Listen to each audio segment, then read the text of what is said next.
Hey everybody, thanks for tuning in to today's A1 trading session.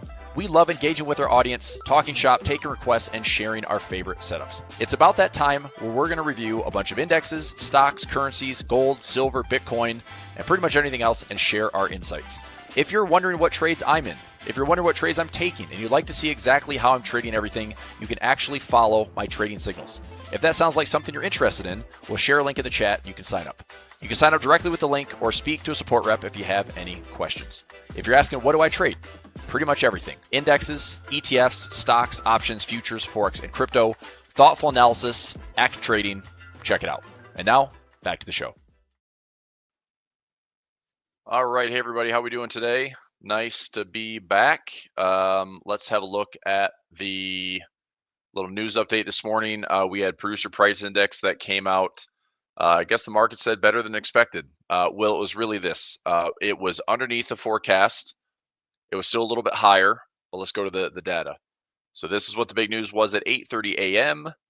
And you can see here that we have some red prints, which for inflation numbers, probably not a bad thing to see. So we had core PPI month over month forecasted for 0.3 came in 0. The previous print was 0.2. We had core PPI year over year. Previous print was a revised up. This was revised from 3.4 to 3.5, so a positive revision there. Forecasted for 3.8, but came in 3.5. So we're right back to where we had the previous print with that revision. The month over month PPI came in 0.4 was previous. Forecasted 0.4 came in 0.2. Kind of a good thing. PPI year over year. Previous is 3.0. Forecasted 3.5 came in 3.3. So we're still seeing from previous, PPI year over year is higher. Okay, so that's up, despite it being lower than expected. We have the forecast of 3.8 for the core PPI came in lower than expected, but again, in line with what we had last time. So, it's flat here, it's up here. We still have CPI data coming tomorrow. Food prices are definitely higher. That's like the takeaway here is like purchasing food. Tomorrow's data at 8:30 for a US CPI. This will be the big one to watch as well. The market just kind of takes it. I don't know if one affects the other. Like, is PPI better than CPI? Is one more important than the other? I don't know. But tomorrow's news and the kind of the cluster of like, okay, so here's our chunk of inflation data for the month of January. The thing that's left is going to be PCE at the end of the month. So this going into tomorrow's news. We can obviously get rid of like real earnings and the manufacturing index, but just looking at CPI, this is going to be what I'm watching the closest. Previous year over year for regular CPI, 2.7% was the previous, forecasted for 2.9. So the estimate is we're going to be higher. The core CPI year over year, previous was 3.3 and forecasted for the print tomorrow to be 3.3. Okay, so are we going higher? Are we staying the same? Are we going lower? I don't know. Let's take a look at everything else. So that's what's going on news-wise today. I was looking at some earnings opportunities. I like this BAC play. I've got a BAC in a 45 by 47 or 45 by 46. Looking to see if Bank of America can make a run to $47. Chart alarm's already set at 47, and I need price to get above 46. I do want to look at some earnings plays today. Market-wise, we are up a little bit. So we're back in, and this is going to be an interesting spot. I mean, I think some of the 111 trades that I have in are looking pretty solid. Some of the iron condors I've been taking on the indexes have been pretty solid. Is this a kind of orderly fashion for the market to just still have a bit of a decline, but it does so, in a nice kind of slow, steady fashion? It's going to feel weird to be like, oh, won't go higher, won't go higher. I just don't know if this market's going to be just ripping to the upside. I mean, I'm sure traders are hoping that it is. I just don't know if like every rally that we see here is going to be met with some resistance, right? So I'm not necessarily going to say like that's the trend line I'd be watching, but I think that's the trend line I'd be watching. But even before that, I drew this out last week. So looking at the SPY, we are on the right-hand side of this little trend line. Right, so these previous highs starting back on the 6th of January, connect the dots, and we are on the right-hand side of the trend line. So, I was talking to traders earlier this morning. Is price today able to stay above So yesterday's low, we had a bit of a rally, took out a previous high. If we stay on the right-hand side of this trend line, I will say this: I'm a little bit more bullish if the market can stay. Let's say the S&P can stay above 580. If the S&P can stay above 580, I think that's a good sign.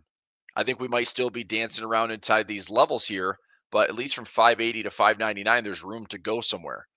The concern would be if we're here today and then we're back down below 580 tomorrow. Okay, so I will just, I'll type this out. So I'll say if we're greater than, this will be the SPY. If we're greater than 580, then there's room to run back to holiday highs, which would be roughly around the 600 to 602 level. Well, let's say 600. 599 is pretty solid, but around 600. If we're less than 580, there's room to continue sliding to the daily 200 EMA, which is going to be down. We've got measure moves on symmetry. We've got measure moves down to like 572, measure moves down to like 550. The 200 EMA is right here. 200 EMA on the SPY is down around 557. So we have room. It doesn't mean it's going to get there all in one giant push, but we could have just slow and steady, lower lows, lower highs. But a break and close and hold above 580 to me looks like we have some room to get back in this holiday area. But a big squash back down to 577 or the lows again of 575 and change. We're going to continue to pester those lows and maybe carve out some new lows. That makes sense. So that's where I'm at right now as far as analysis goes. And Nasdaq, again, kind of the right-hand side of the trend line and this little intermediate move. Are we able to stay there? Now, the Nasdaq looks a little bit tougher because there's been lots of responses right here. And since we broke that 515 level, I mean, we'd have to make a run, get greater than 515. If we're greater than 515, then we turn the corner a little bit. We come back and try to revisit some holiday highs. My concern on the Nasdaq is if you're looking at Mag 7 stocks overall and Mag 7 stocks are lower or under pressure, it's going to be hard for the Qs to go higher. So if Mag 7, okay, if Mag 7 is pushing lower or going nowhere, it's going to be tough for this one to go anywhere. I might look for a quick roll real quick on MicroStrategy. We are trading. So Bitcoin is up to 96. Let me change this back to SPY. Let's go to MicroStrategy here. So Bitcoin is at 96. I looked at a symmetry move to 87. We didn't quite get there. I am debating. So I've got MicroStrategy with a collar that's 305 is my covered call. So, I mean, we gapped up to 340 today. I wouldn't necessarily try to roll it up. I just try to roll out another week. So let me have a look here at MicroStrategy. I also want to take a look at some earnings plays with everybody while we're in session today. I did put a trade in on BAC, United Health Group. I want to take a quick look at that one as well. So UNH is trading at 540.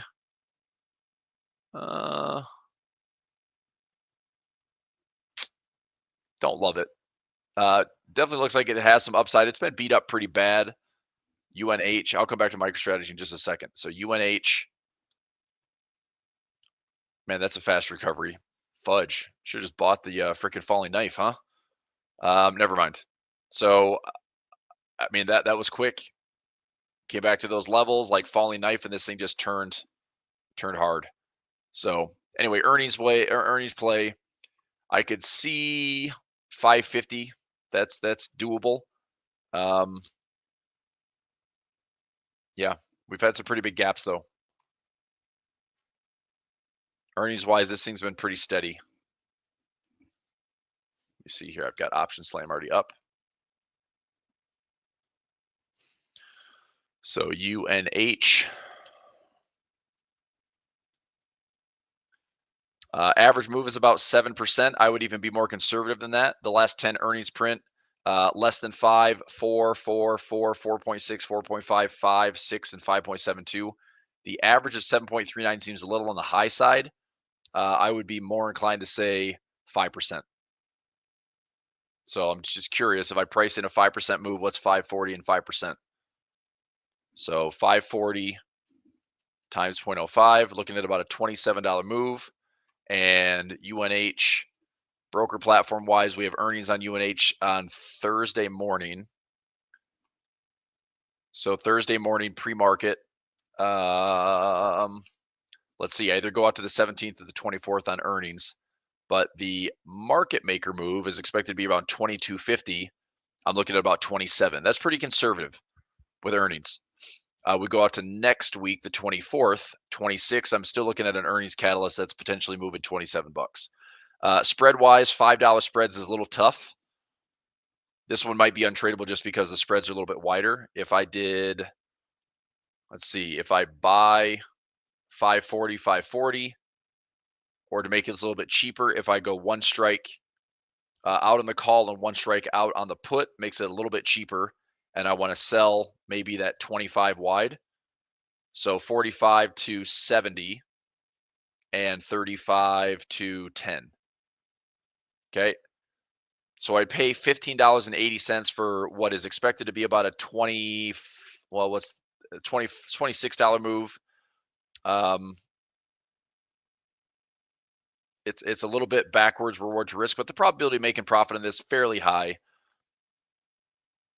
How much more is it if I did one strike higher? So that's $5 wider. That's $5 wider. So that's a little bit better. If I go a little bit wider, like 30 wide, so 545 by 575, I pay $17.50 for a potential profit of $30. So I think I could be confident turning this into profit. I want to take this trade. That's one way to look at it. I could just keep it very, very cost effective as well. And just do, this is what I don't love. I've got a big liquidity level at 550. If I bought that, that's not terrible if we get to 550. But I'll wait. I'll see if we have a gap fill first. We have earnings on Thursday, so this one I might just revisit on Wednesday versus taking the trade today. So, all right, UNH, anyway, I'll come back to this. Let me go to MicroStrategy. MicroStrategy, there are my shares. There's my 305 by 245. Get rid of this for a second. 305 by 245. Let me see. This is out to February 21st. I looked at this yesterday. I was like, do I want to roll this out to the 28th? Maybe. Let's see. If I roll out a week, if I don't change the strikes at all, I roll this out a week. If I roll this down, so I could roll this up. This actually isn't too bad. Let me see what this does. Yep, I was going to say I can roll my put down. I can roll my call up, and I can still get, ooh, that's a tiny little credit.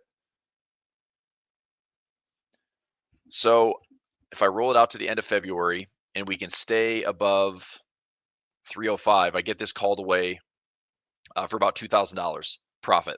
If I roll this up to 310, I don't really want to roll this.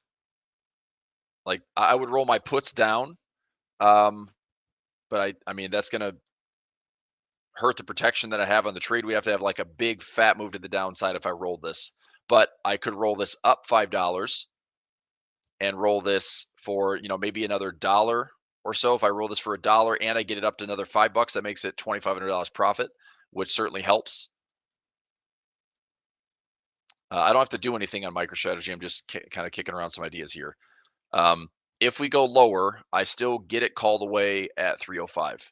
So that's probably the next chart alarm I need to set in here is 305. So this is sell call level.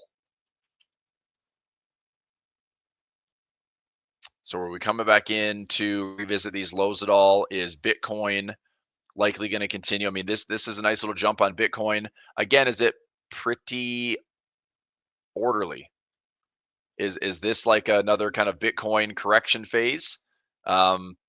If so, I mean, I still like long, I still like bullish. I still like the 87 and 80K levels for bullishness. But MicroStrategy is responding kind of differently, right? Price target maintained was 650 a share. Well, we're a long ways away from that, aren't we? Anyway, I'll debate on this. I might do a roll if I can roll up $5. That's pretty good. I mean, a $2,500 profit on like 6 accounts with maybe holding it for like a month. That's not too bad. And I would probably just do the same thing again because the premiums are so decent. Um, I want to make sure that I'm protecting the downside. That's all. All right, let's do a little top down. Let's go currency strength for the day. I'll look for some more earnings. So currency strength, price is pretty choppy, pretty volatile. Japanese yen a little bit softer. Here's yesterday. Japanese yen was strong, then faded for most of the day. Dollar got a little bit weaker as well. We got the Swiss euro and pound all together.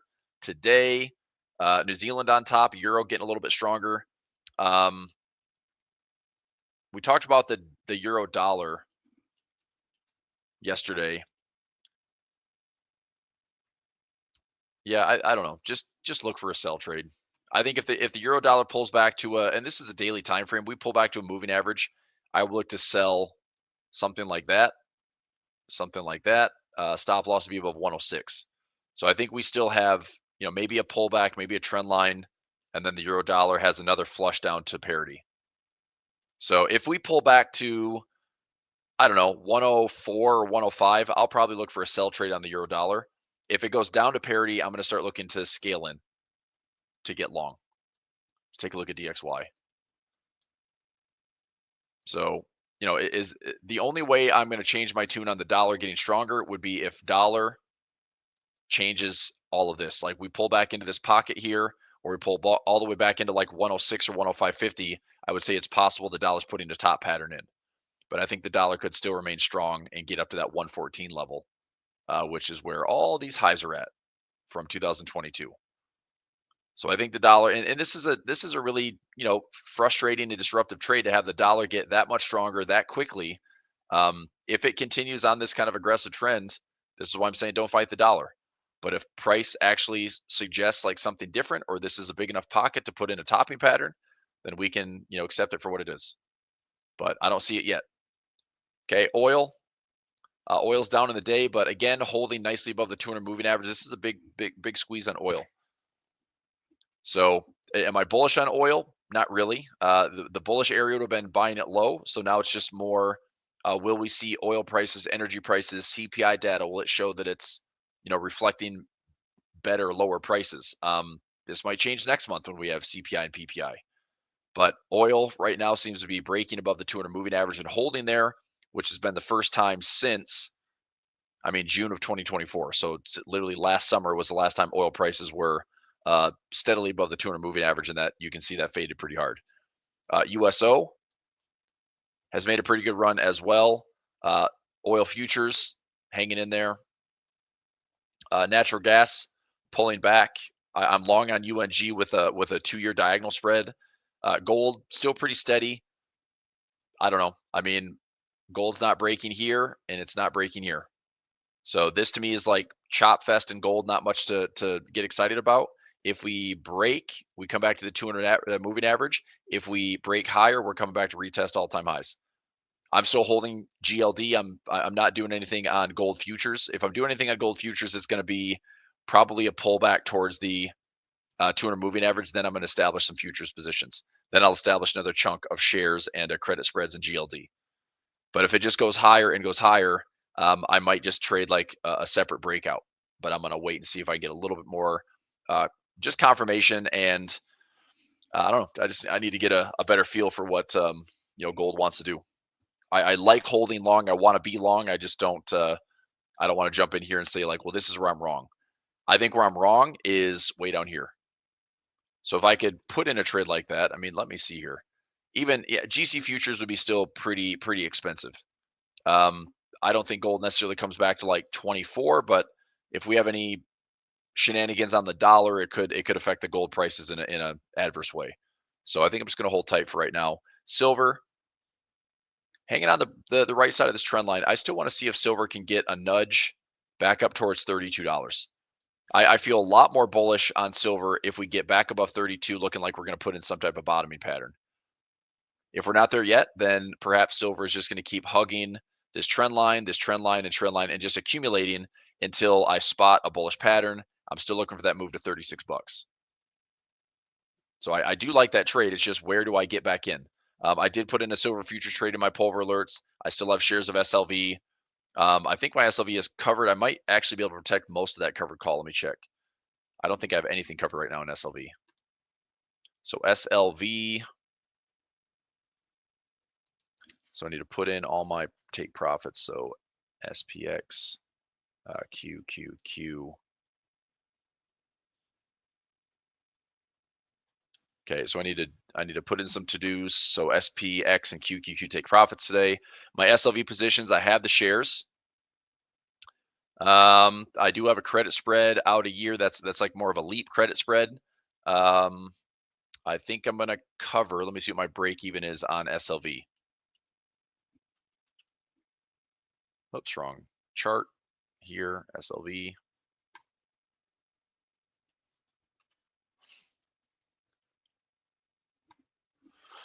Okay, so I own 25.79 is my break even price. 25.79. I on SLV. I think 33 is decent. 33 is a good measure move run. How far out do I have to go to get a $33 strike that looks appealing as far as credits? 45 days? No, not good enough. How about go out to the end of the quarter? 20 cents. Not really that exciting.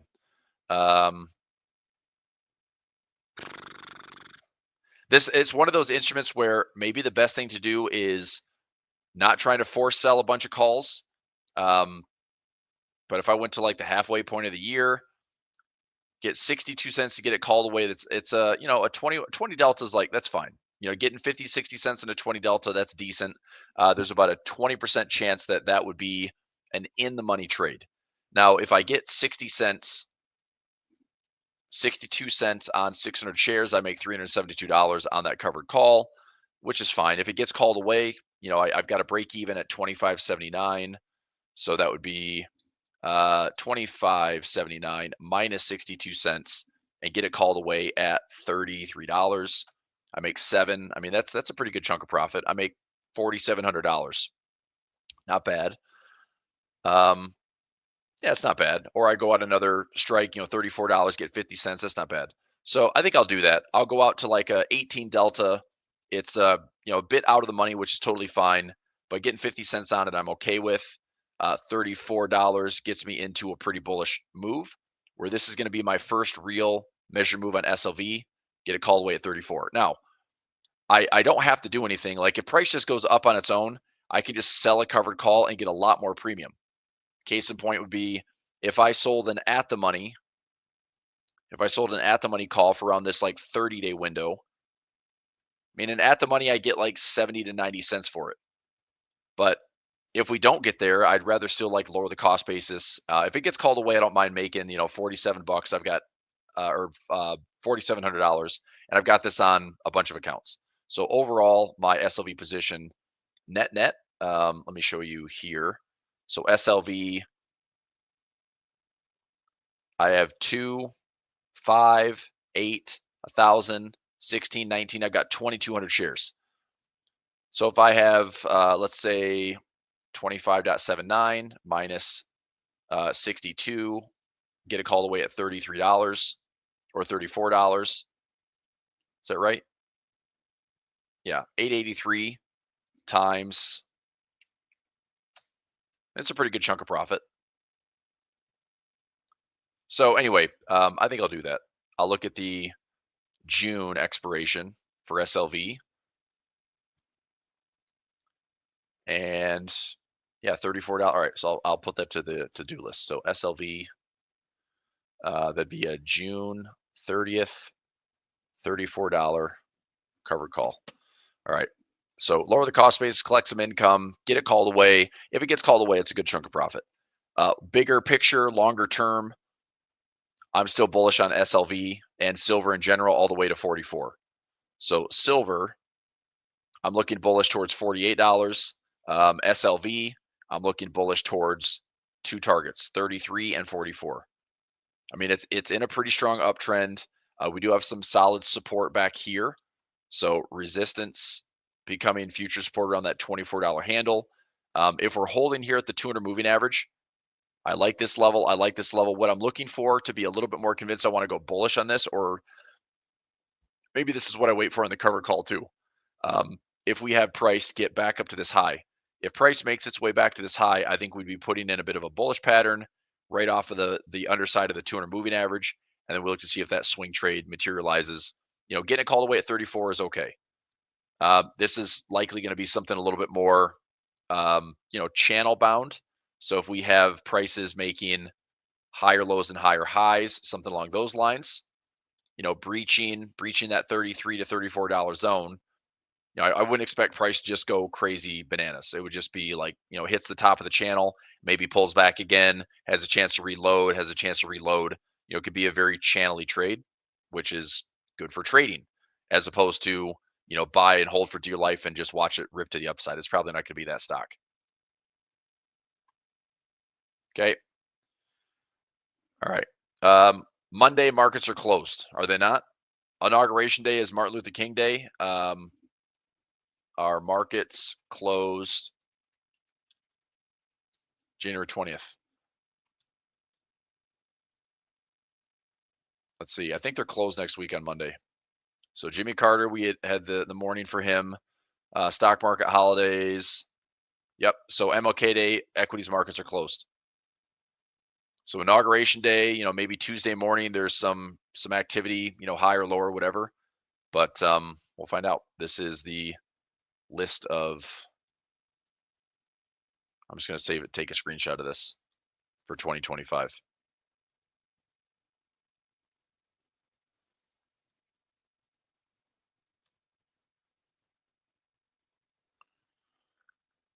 You got partial market closures, but these will be full day closures. All right, so that's SLV. Bitcoin, still looking to see if Bitcoin wants to pull back a little bit more. 87 to 79 is my level. I'll start adding some. Probably IBIT is going to be my preferred exposure. MicroStrategy for more income. Crazy amounts of volatility there. Coinbase, still watching. Put on some income trades here. Ethereum up above $60. I'm out of the trade. I've got one more trade on EETH, and that has to stay above $45 by this Friday. Pretty high probability I was going to keep the income on that one. Copper. Copper continues to look pretty bullish. Let me see something here on copper. Is it possible to put in a low on copper? Let me see. I don't know. I'm going to future trade here on copper. Ugh. All right. I can go out 40 to 70 days. Lows would be around $4. Could I put in a trade on copper at $4? Delta wise, it's not bad. If I did the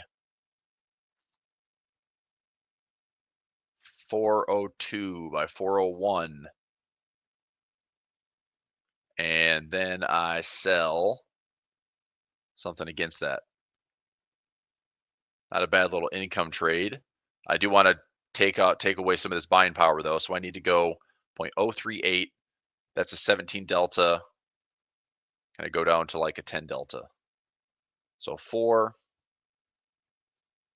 to 3. Not bad. So I make $787 on copper. Probability of profit is around 81%. I might want to shift that a little bit lower. I'll play around with the numbers here, but I think if I can get this trade for maybe a $400 to $500 profit on copper. Copper seems to be pretty well supported. We are making. We just made a higher high. We have equal lows right here. There's pretty nice trend line support. I don't know. It could be this too. It could be a lot of wedge action. Maybe I'm getting a little excited. I thought copper was going to be a lot more correlated to China, and China still is not doing much to impress anybody. We should have more coming out of China, like HSI's up 1.83%. We got some hits to the upside. JD's up 4% today. Like these are pretty encouraging. I think I've got some calls on JD. So I've got it call at 39. We're trading at 34.84. This is a collar trade, the 30 by 39.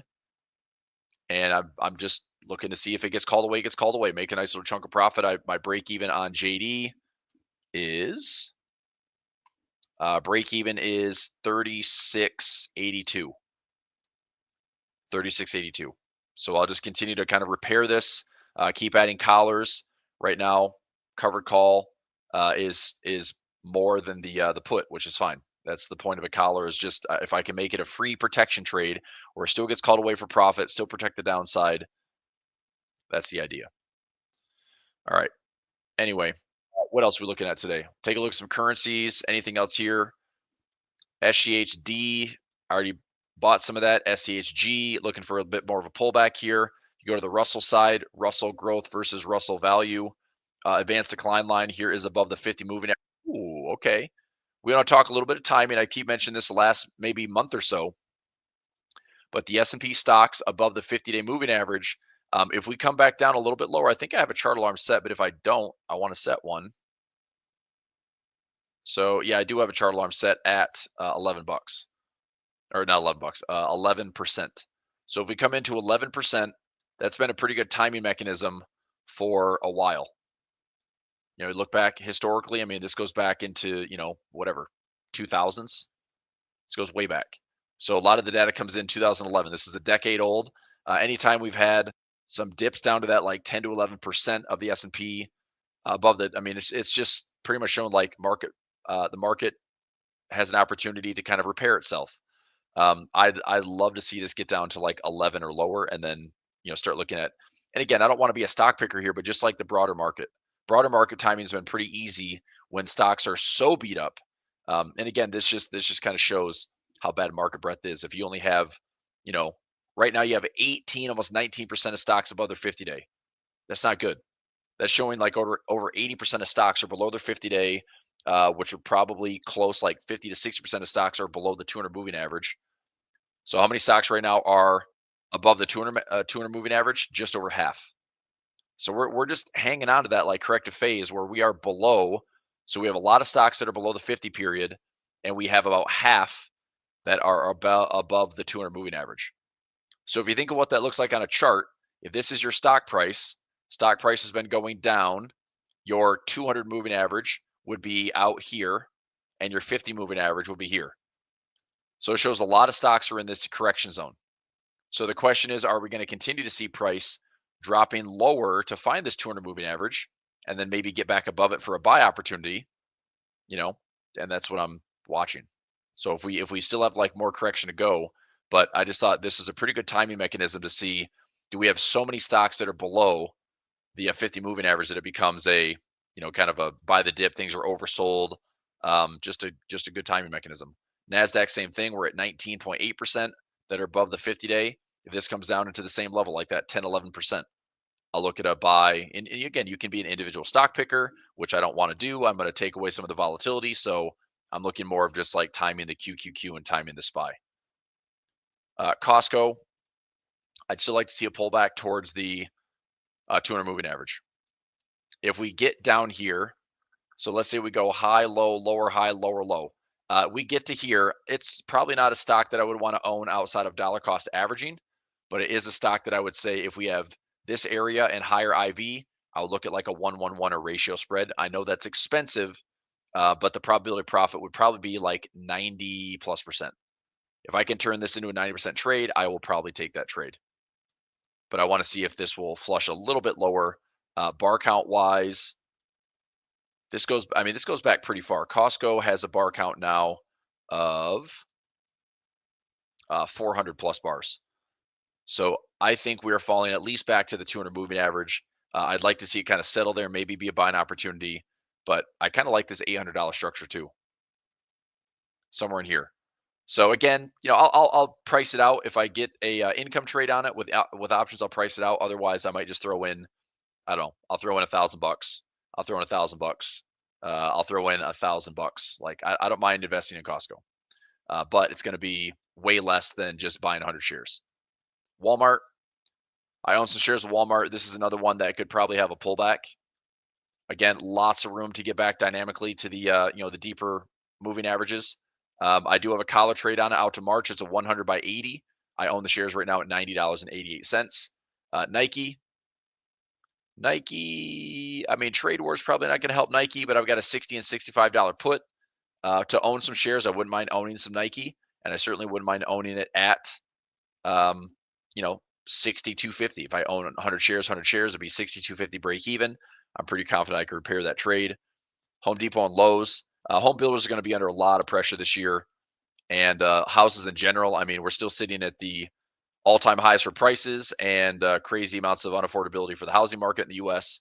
MasterCard, this played out perfectly. MasterCard and Visa both have worked out nicely for those bearish trades.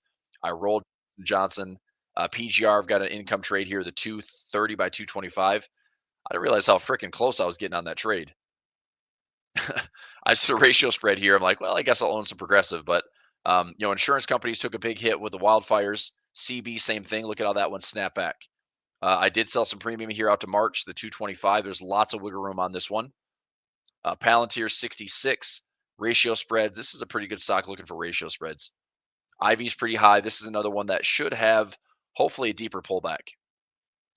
When I say repair trade, no, I mean just turning it profitable. So what was the stock that I talked about for repairing? Nike? Maybe. So here's an example. Repair trade would be this. So I have a sell put at 65 and I have a sell put at 60. So if I'm assigned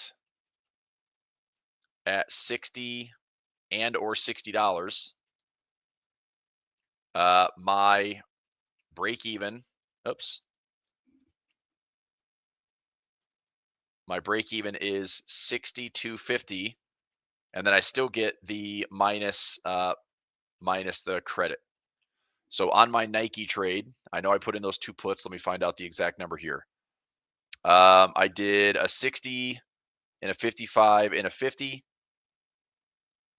Those I closed out for profit. I still have the 65. Let me see what the other trades are. Yep. So I have $1.72. All right. So $1.72 divided by 2. So I could take off 86 cents. So if I have 62.50 minus 86 cents, I would own the shares. So this would be my break even. My break even, my ownership break even is 61.64. So when I say repair a trade, repair would be this. Sell a, let's say, 45-day $62 covered call for, maybe 50 cents. That's a repair, right? I would own the shares at 61.64. I'd sell it for another 50 cents. So I could have my break even go down another 50 cents. That means my break even 61.14. I get it called away at $62. So I have 86 cents of profit on 200 shares. I can repair that trade for $172 income. Okay. So, I mean, I'm not looking for like this big crazy upside, but repair it meaning, okay, I own it. I'm now looking to generate income on it. So Nike to me is not a long-term hold. Very rarely is anything outside of just like, my retirement accounts or more passive investing is long-term holds. A lot of my trades would be, okay, how can I repair this for income? If I make $500, if I make $1,000, I like those numbers to kind of flip it. When I have a $300,000 account or $400,000 account, my repairs, I'm trying to go after those percentages. So if I've got a $300,000 account, I'm looking to make $3,000 to try to generate a 1% repair. So rather than losing on a credit spread or losing on a trade, some of my option positions give me like a plan B or like a backup plan, right?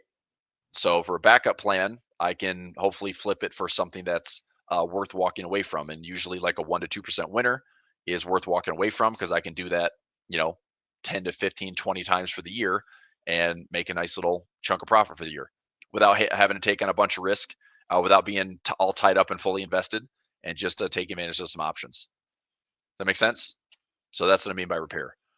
Carvana, just 196. I think this one's still, I don't know. I think this stock is like one of the most amazing recoveries we've seen in a long time, but holy crap, I never thought Carvana would do this. Although I mean, I see it in hindsight, which never helps me trade, but really nice head and shoulders pattern.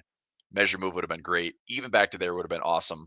But man, I traded Carvana from, like 10 to 20 bucks into 100% gain.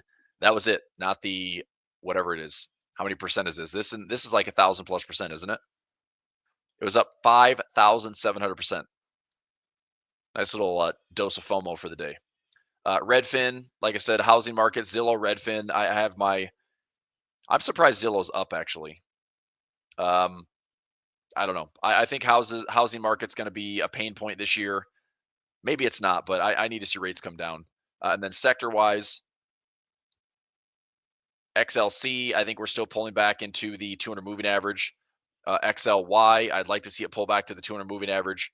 XLP, this is consumer staples. I am surprised that consumer staples are dropping so hard. Um, I'm not calling the bottom here. Like, I have no clue. But if consumer staples has like lower highs and lower lows, I mean, where would I buy this from? Well, of course, I look at these lows and say consumer staples is a discount if we're coming back to like 70 bucks. Less than 70 bucks, that seems like a pretty good trade to me. So let me set a chart alarm here around $70. And I'll put strong support. But I won't touch it till then. XLE has been ripping pretty hard since this retest of the September lows. It's already at the halfway point. I missed my opportunity on XLE, so I'm just going to sit on the sidelines and see what happens. Financials, I think we still have some room to pull back. Financials have had a great run since late 2023. I'd like to see a pullback before I start reestablishing. This is probably a good spot too.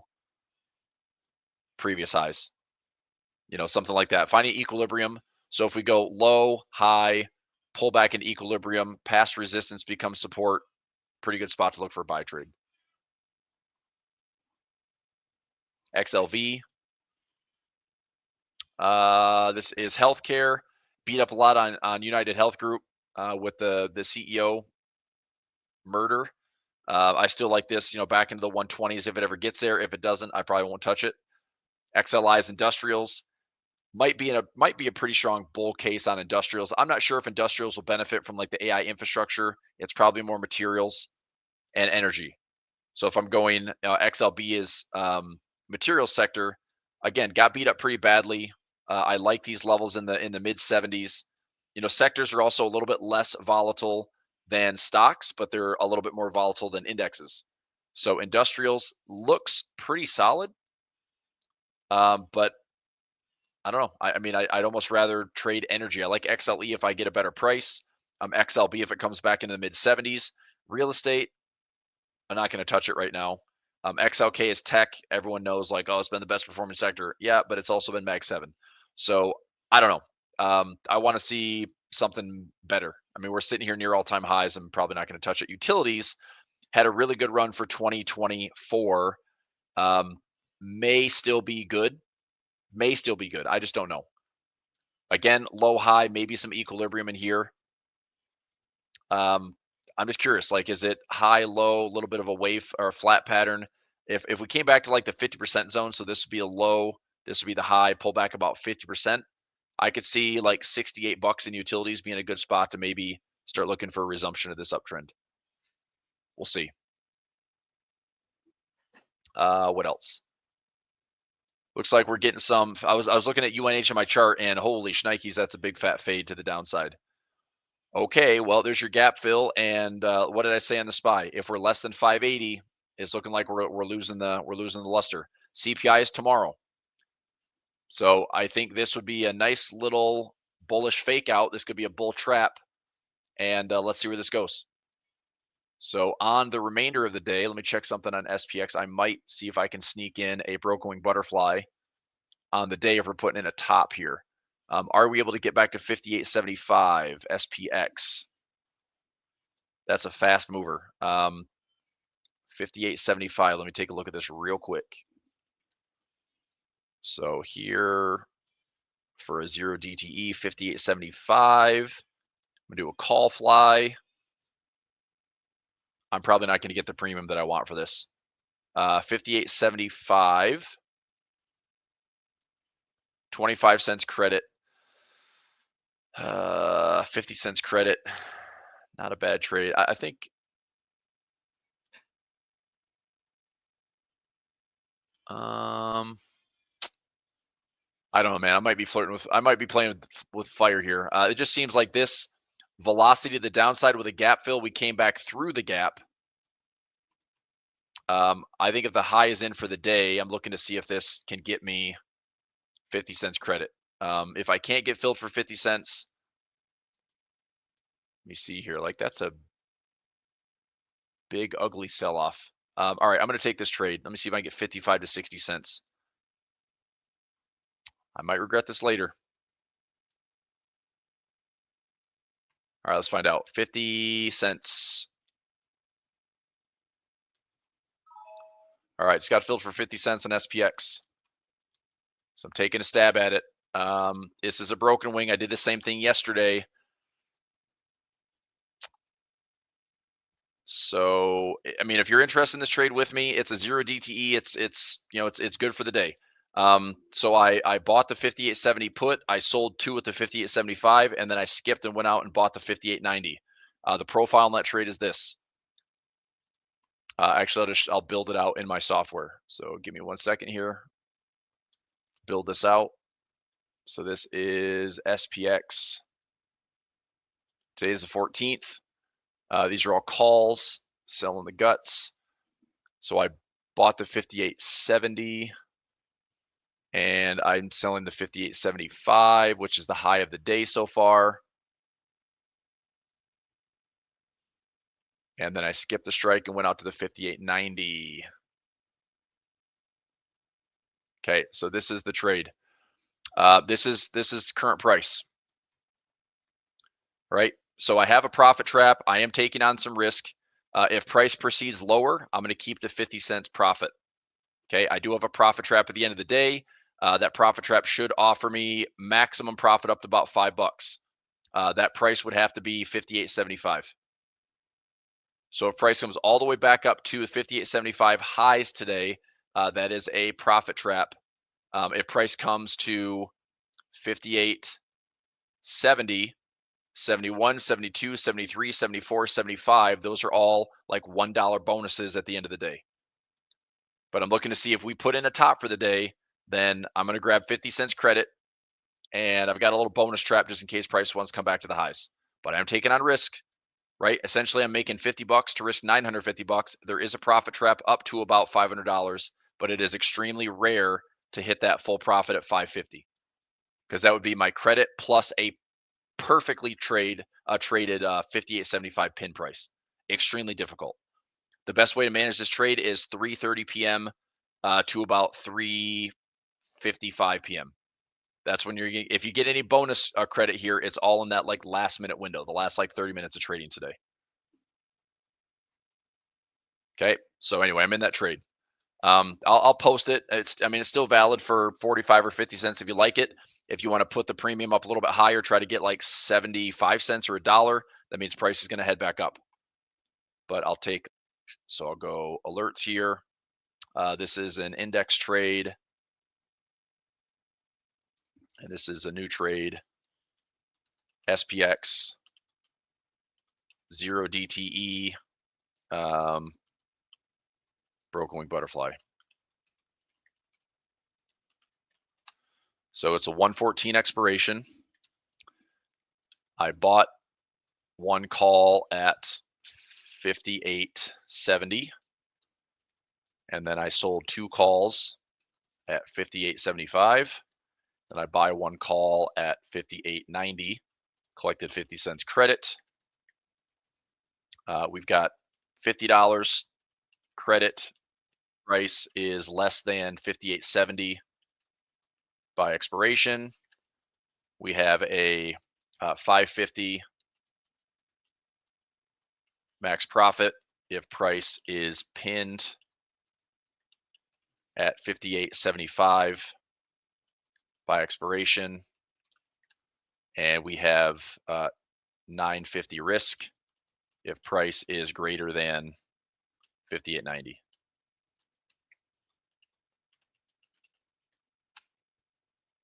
Okay, so getting posted here,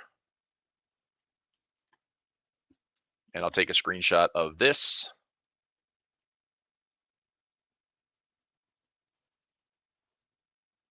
And that's the trade.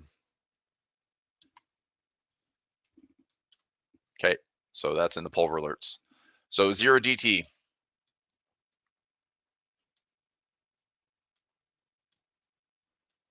And let's just double check. Do I like that trade? Kind of.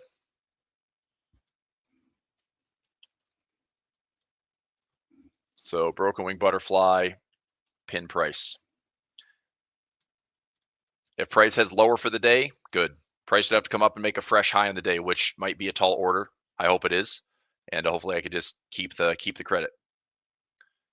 Alrighty, let's see. I mean, I don't know if we're gonna have a big enough catalyst to go lower. I do have some liquidity levels down here. Let me put this back up into my platform. Okay, so looking at some of these levels, if the markets are going after some liquidity hunts, it's going both sides. So we were up towards some market maker levels here. Now they're starting to get a little bit more noticeable on the downside. So because we filled this gap and there's still like a decent close below that, I am wondering, are we not only filling the gap, but also putting some pressure back down to run into like 5,800? That would be like, and no, this is seeming a little bit more like kind of, I mean, we're in like a light correction right now. But if we see the market like gapping higher and fading lower, I mean, the bears certainly seem to act like they have the upper hand. You know, I mean, this went from a call and put option volume sentiment was 83% calls this morning, and now it's 61-30. So like bears have slipped into gaining some control on the day. And if we're going to head down towards 5,800, then my broke wing butterfly is totally fine for some profit today. All right, let's see here. Caterpillar has been insane the last 2 days. Caterpillar's, when did they have earnings already, or when are their earnings? Caterpillar, they have earnings end of the month. Okay, so I mean, basically, did you get long because of this 200 moving average? I mean, we hit the 200. I mean, this is a great example of, if you see stocks do this in the market with this 200 moving average, this is a really good opportunity to look to get long, right? Like the gutsy play is that we close below the 200 and you just put in the position to get long. The confirmation play is that you get price below, price above, you get long on that established move, and then see if there's follow through. The market does this all the time. It will, test below, close above, you get long, you get a nice little gain. So, I mean, if you see this happening where prices are pulling back to like the 200 moving average and then they close back above it, that usually is a good indication of a buy. But yeah, I mean, if it's a nice little like $15 to $20 move. Lows at 350, we're up to 367. So nice $17, $18 move there, not bad. Yeah, good stuff. Okay, let's see what else is going on here. I did all sectors. Currency wise, I'm just focused on, I'll take a look at my Swiss pairs. Did my dollar Swiss hit profit yet? Yay, dollar Swiss sold for 9,200. Yeah. So I need to check Tasty. I've been in this trade for 2 years. I'm happy to say that this is a lot of profit. So this trade started way back here. 2023 was the start of the carry. So this is January 2023. I have been in this trade basically since these lows. And so I don't think I took a single losing position on dollar Swiss, but I leveled in like crazy for the last couple of years. Trendline breaks, stacked up orders. I had over 25 positions running. That was my profit. So nice chunk of profit on dollar Swiss. I'm out of that trade, I'm happy to say. So congrats if anybody stayed with me. I know it's a 2-year trade, but we probably have like 10,000 pips to show for it. And I finally got the injection of profit that I've been waiting for 2 years. So that's what happens. Like I build these positions and I'm pretty determined to get to a take profit level that I think is reasonable, and 9,200 is reasonable, and I got knocked out, which is great. So 2 years in the making and a lot of money to show for it, which I'm happy. Dollar CAD still hasn't hit my stupid profit target yet. I'm still going to hold this. I'm still going to hold dollar CAD towards 44.80. I think we hit 40. This is dumb. Like, I don't know why I'm, and look, I think this is a perfect example of what Forex is going to do. We got all this chop. I think this market spikes up to knock me out for profit, and then maybe we put in a bit of a range trade or a topping pattern. But you can just see like there's so much liquidity just building right here. It's like I wouldn't be surprised if this market spikes up, runs that area, and then reverses, and then maybe there is a dollar CAD short. But I'm just going to hold this long. So anyway, I think dollar CAD's still totally fine.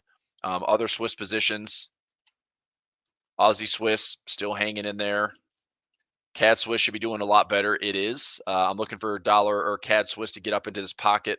My profit on CAD Swiss is going to be up here around 6,500, 6,550. And ideally, I'm trying to take this back to these highs around 67. So again, I'm willing to dollar cost average into my CAD Swiss down to here. If we are still range bound, then I might throw another equal low in, but I'm still looking to see, does this just measure out? This yellow box is a symmetry move from flash crash low. It's a swing. So low to high, higher low to higher high. That is my measure move right back to that pocket. If this keeps going higher and higher and higher, cool. I'll take some big profit on CAD Swiss as well. Euro Swiss, higher lows and higher highs, which is a pretty good sign. This one I'm still holding all the way up towards like 9,900. Pound Swiss, I'm still holding long, even though this one turned south kind of nasty here the last 200 pips or so. I'm still going to hold this one towards at least highs of 116, 117, but ideally trying to get this 119. New Zealand Swiss, still holding long, willing to dollar cost average into the lows at 5,000. I would love to see a bullish pattern if we can take out any one of these recent highs, like a swing this way. Take out these highs, give something to pull back and accumulate on, and then get a symmetry trade up into, this structure is good. This is a measure move that I think pulled back a little bit deeper. So let me change this symmetry here. There's my symmetry swing. If we're putting in a low right here, then there's a move up towards, not a bad spot. Nice little pocket here and symmetry towards 5,400. So I'll make an adjustment there, maybe consider some take profit at 5,400. This might be a 5-wave move though. So I might go 1 to 2. This is wave 3, symmetry, pullback, and then another push. So either profit target at 5,400 or profit target around 5,600. I'm still willing to hang on to it as long as we get some decent positive carry. If the RBNZ becomes really dovish all of a sudden, starts cutting rates more, then this one might look less attractive. And then Dow Swiss, I just took profit. All right, last thing for today for me, somebody's asking about Bitcoin. Don't ask me buy or sell or hold. Figure it out. I like Bitcoin. I'm going to stay long on Bitcoin. I think Bitcoin goes to all-time highs again this year. I'm just looking to see if we have pullbacks. I still think we pull back to 87 or 79, high, low, lower, high, lower, low. If we get a correction in here, that's all I'm really looking for. Look for a correction. Okay, look for some pullback areas, look for some efficiencies, and see if Bitcoin pulls back into here. This is where I want to accumulate. We start breaking this side. This is where we can start stacking up other orders. But I think we have the ability to get higher. I'd love a 125 Bitcoin this year. I'd love a 150 Bitcoin this year, if possible. Just to show some additional upside. Possibly Bitcoin stands alone this year with like really good performance and it outpaces the S&P or outpaces the indexes. I still think Bitcoin is heavily tied to risk appetite. And we're going to have to look. I think the markets, this is just a little projection here.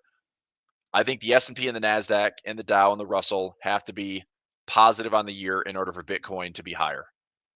If the S&P, the Nasdaq, the Dow, the Russell are negative this year, I don't know how Bitcoin all by itself is going to be higher. Yes, it's diversification. Yes, it's a non-dollar play, but it's still very tied to money supply, liquidity, and risk appetite. And if we have risk off trading, it's going to be tough to see those flows. So again, be patient, but I would like to see it pull back towards like 90 to 80K before I get long. And I have a feeling that Ali is in at 97 and probably that's too much pain if he has to take it down to 80,000. But that's a leverage trader. So I'm just more like dollar cost averaging, option trades on IBIT, using MicroStrategy as a volatile proxy. And we'll look at some rolls and I've got some other stuff to do. So, all right, I'll let you go for the day.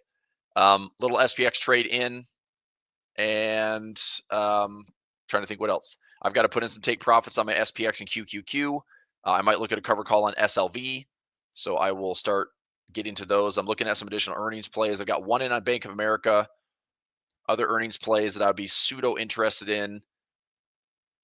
I'll look. I mean, this is it's kind of like the first initial kickoff where it's mostly led by financials. Going into next week, we should pick up in earnings as far as the number of stocks. So stock twits, earnings, earnings. So this week, come on, earnings.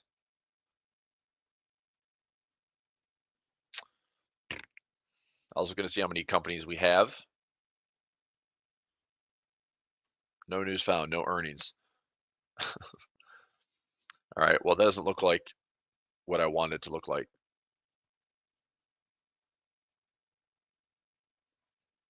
Let's see if this give me the news.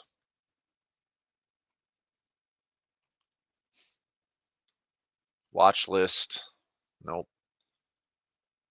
All right, I don't know why it's not popping up. I'm looking for how many earnings we have this week. It's pretty light, led by financials. Starts to get a little bit more active, and we start getting like hundreds of stocks reporting like next week, and then it gets up into like the high hundreds, and then we have a couple thousand.